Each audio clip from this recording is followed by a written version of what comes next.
बाबा के इस संस्मरण में आप लोग देखेंगे, यदि कोई पूर्ण रूप से उन पर समर्पित हो जाता है, चाहे उसका पाप कितना भी बड़ा क्यों ना हो, बाबा उनका कल्याण करते हैं, उनका उद्धार करते हैं।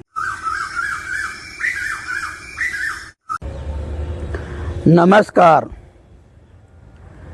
बिमल चंद्र जी जमालपुर में रहते थे और जमालपुर का जो रेलवे वर्कशॉप है वहीं पर काम करते थे और बाबा के साथ उनका अच्छा संबंध था। इसलिए आचार्य ध्रुवानंद दादा उनसे हमेशा मिलते थे कि बाबा की कुछ बातें उनसे मिल जाए। तो एक दिन जब आचार्य ध्रुवानंद दादा उनसे मिले तो बिमल चंद्र जी बोले, और आचार्य जी, आनंद मार्ग का काम कैसे चल रहा है? तो ध्रुवानंद दादा बोले कि आनंद मार्ग का काम तो पूरे विश्व में बड़ी ही तीव्र गति से चल रहा है, पूरे तीव्र गति से फैल रहा है आनंद मार्ग, और आनंद मार्ग को अब कोई रोक नहीं सकता है, क्योंकि बाबा जो इतने शक्तिशाली हैं, कौन रोक सकता है आनंद मार्ग के काम को। तो विनय चंद्र जी बोले, आप तो इसलिए ऐसा बोल रहे हैं क्योंकि आप आनंद मार्ग के मिशनरी हैं, आनंद मार्ग के आचार्य हैं, इसलिए ऐसा बोल रहे हैं। लेकिन मैं तो आनंद मार्ग का साधक नहीं हूँ, मैं तो नन्मार्गी हूँ। फिर भी मैं इसी प्रकार सोचता हूँ, इसी प्रकार मेरा मंतव्य है कि आनंद मार्ग को कोई नहीं रोक सकता है। और मैं एक कहानी आपको बताता हूँ। जमालपुर के पास किऊल है, जो लोग जमालपुर गए होंगे जानते होंगे कि लगभग ट्रेन से 1-1.5 घंटे की दूरी पर किऊल स्टेशन है। और वहाँ पर किसी का मर्डर हो गया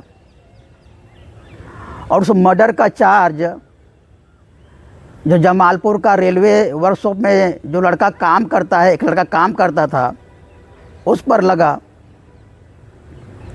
और केस मुकदमा हुआ सेशन कोर्ट में। सेशन कोर्ट ने गवाह और सारे साक्ष्यों को देखते हुए उस लड़के को ही दोषी ठहराया और मृत्युदंड घोषित किया उस लड़के के लिए। अब उस लड़के के जो संबंधी थे, माँ बाप बहुत परेशान। वे लोग हाई कोर्ट गए और हाई कोर्ट भी सारे साक्ष्य और गवाह और निचले कोर्ट के जजमेंट को देखते हुए उसी फैसले को बरकरार रखा, अर्थात उस लड़के का मृत्युदंड बरकरार रहा। तो और परेशान हो गए घर वाले, क्योंकि एक ही लड़का उनका था और वही घर में कमाने वाला था। अगर उसको भी मृत्युदंड हो जाए, जेल हो जाए, तो घर कैसे चलेगा? इस प्रकार बहुत चिंता फिक्र में पड़ गए वो लोग।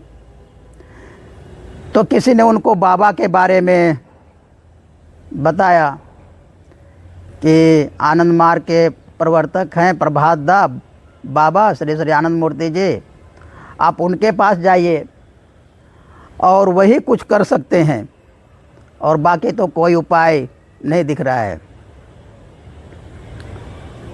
तो बाबा जैसे एक दिन ऑफिस का सारा काम करके घर जाने वाले थे, तो गेट में ही उस लड़के का माता पिता और भी सगे संबंधी 6-7 लोग आ गए और बाबा को सारी बात बताए और बाबा से अनुनय विनय करने लगे कि बाबा आप ही कुछ कर सकते हैं, एक ही लड़का है, अगर ये इसको भी फांसी हो जाएगा तो कैसे घर चलेगा, यही कमाता है, इसी के पास जॉब है, ऐसा वैसा।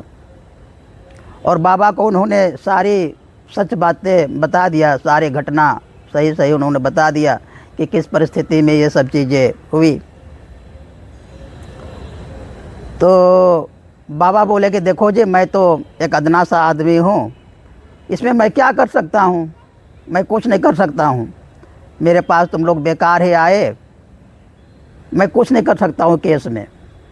अब प्रकृति को ही जो करना होगा वही करेगी, मेरे बस की तो ये बात नहीं है। और बाबा ने उनको समझा बुझा करके भेज दिए। बाबा भी घर चले गए।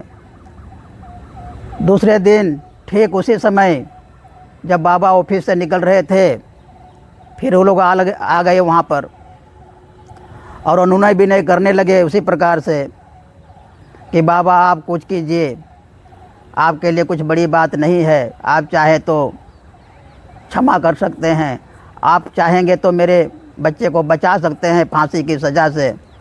वैसा वैसा कर बोलने लगे। तो बाबा बोले तुम लोग बार बार मेरे पास क्यों आते हो, मैं कुछ नहीं कर सकता इस केस में, कोर्ट जो करेगा वही होगा, कोर्ट का जो फैसला होगा वही होगा, मेरे पास तुम लोग मत आया करो इस प्रकार बार बार, मैं कुछ नहीं कर सकता इसमें। और फिर वो लोग चले गए वापस। लेकिन तीसरे दिन फिर वो लोग आ गए।